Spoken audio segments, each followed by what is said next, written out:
Panoorin nga natin to isang batang ito na pinakanta ng kanyang teacher.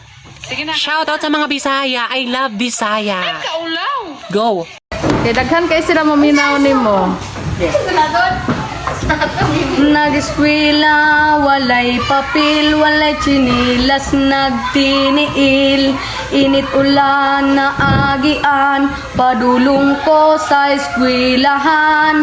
Way ginikana, nag-atiman, tua sila sa sugalan. Tungit ang giatubang, daghang grasyang giusikan. Ning samot ilang kalagot, kaysa tungit perming maparot. Ila akong gipahimungtan, ila akong gipuspusan.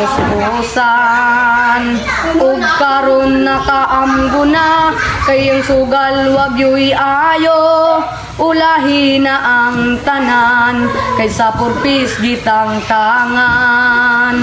Ug karon misimba na, kuyog kaming tanan pamilya. Kay matud pa ni mama, ang tinuod nga grasya gugma. Nag-eskwela, walay papel, walay chinilas, nagtiniil. Init ulan na agian, padulong ko sa eskwelahan.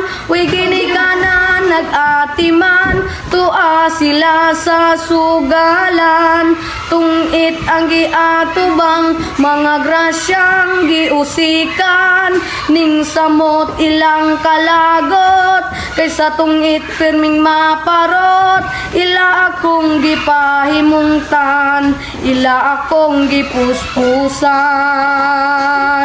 Ug karon nakaamgo na, kayang sugal wag yo'y ayo. Ulahi na ang tanan, kaysa purpis gitang tangan.